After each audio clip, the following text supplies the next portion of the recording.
Hi, my name is Maggie Beckmeyer with the Ohio Auctioneers Association, and I am so excited to be interviewing Brent Semple, my very good friend, who was the 2016 inductee to the Hall of Fame.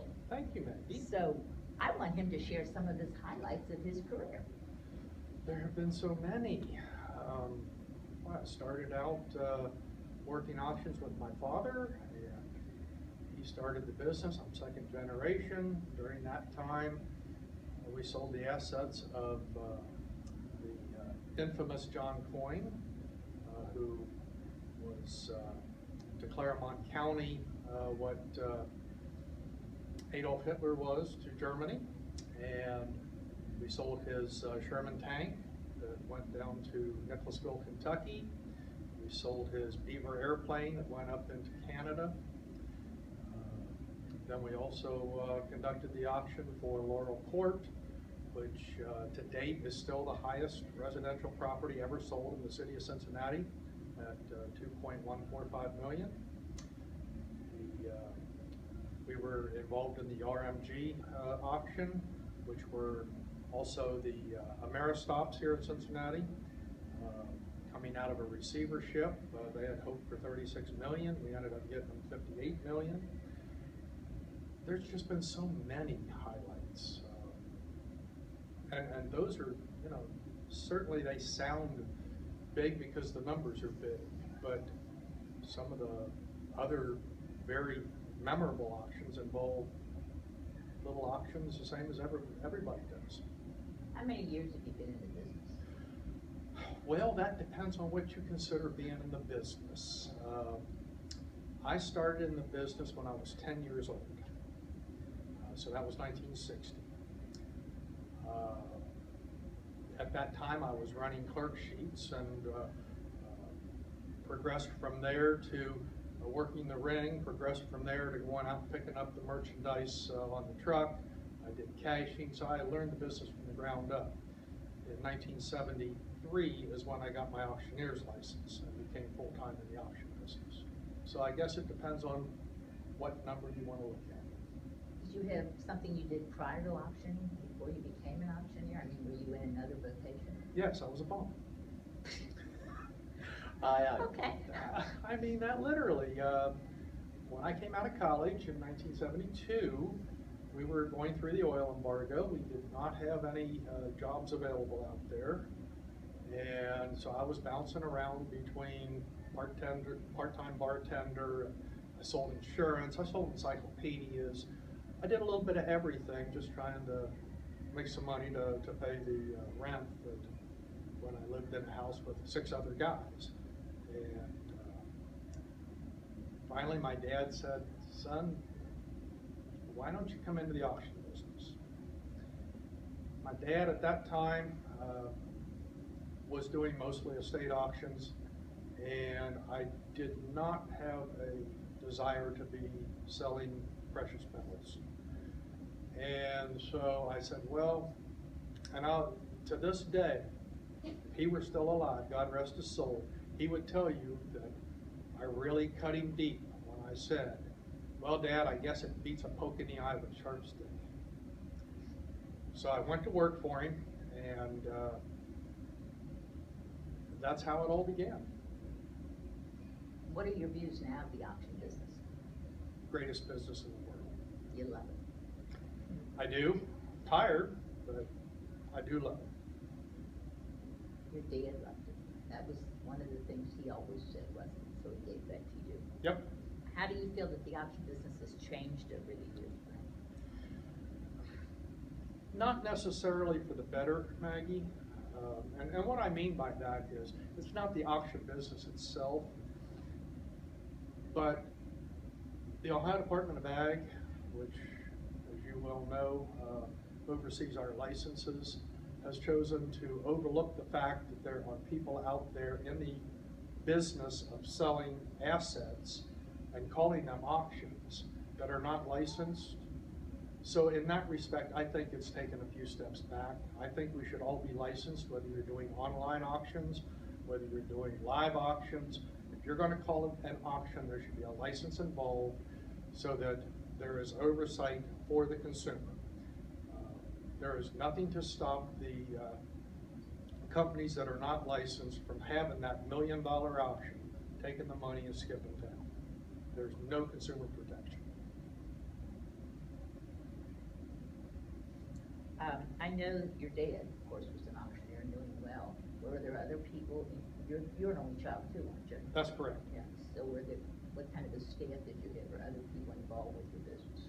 Over the years, we've had numerous auctioneers, clerks, cashiers.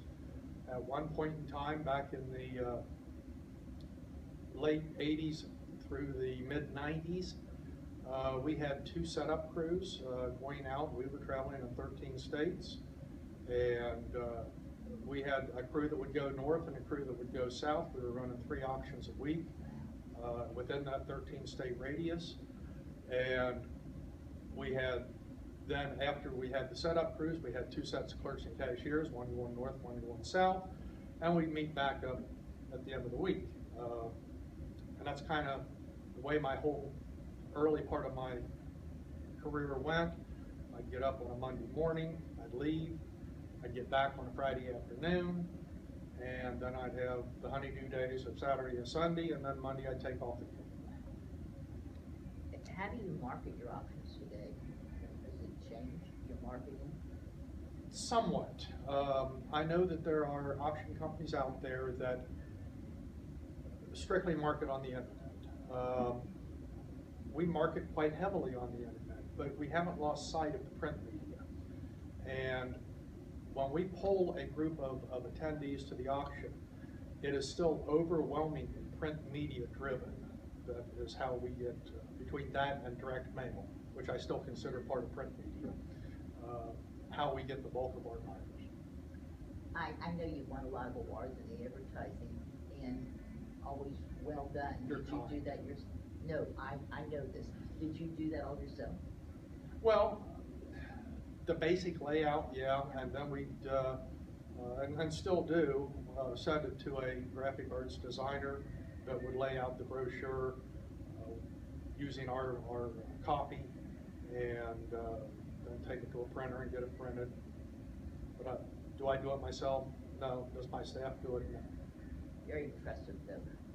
I know you were director of the OAA, and I know you've been very involved in the NAA, and if I can quote you, one time you told me that the first time you went to national really changed your business. How has that all impacted your auction business?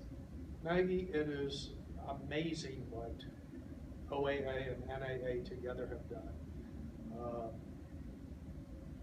The network that you build up allows you to do things that you could never do without that network. Just a case in point, last year we sold a hotel out in Missouri. I wasn't licensed in Missouri, especially to sell real estate. But through my network within NAA, I was able to partner up on a joint venture and get a company out there that was licensed, would keep us legal.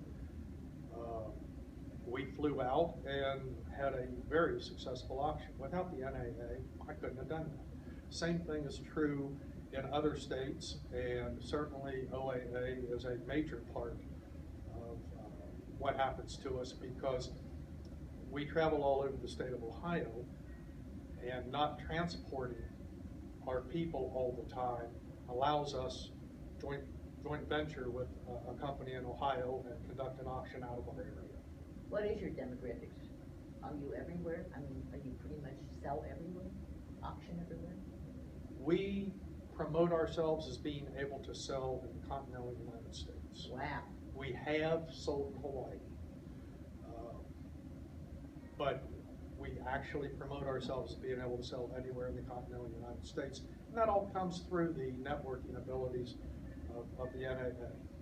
What's your feelings on mandatory continuing ed? Boy, that's a two-sided sword, Maggie.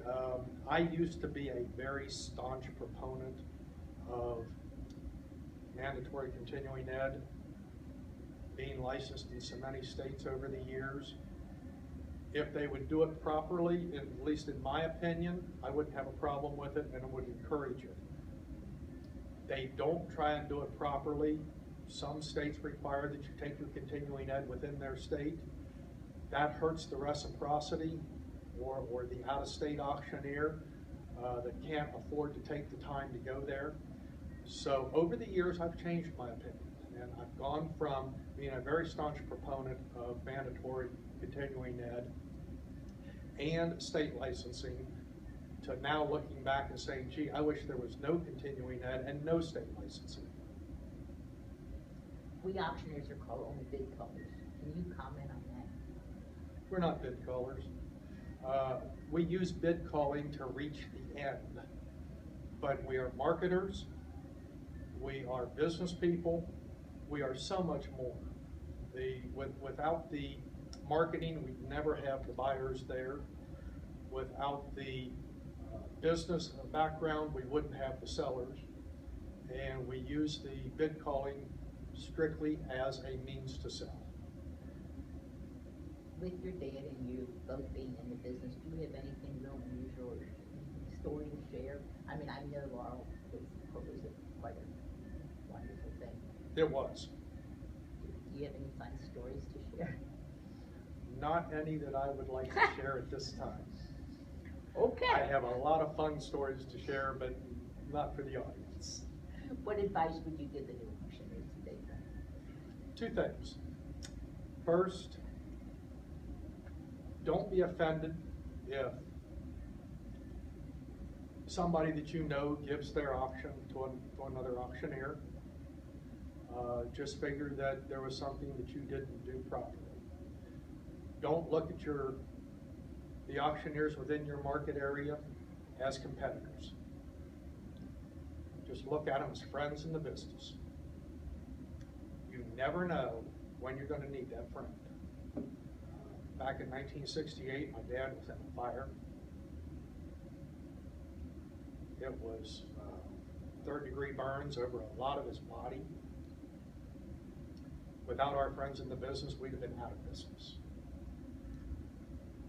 The other point that I would impart, not necessarily to the young, but to the more mature auctioneers that's been in the business a while, don't think that anything that you do is secretive.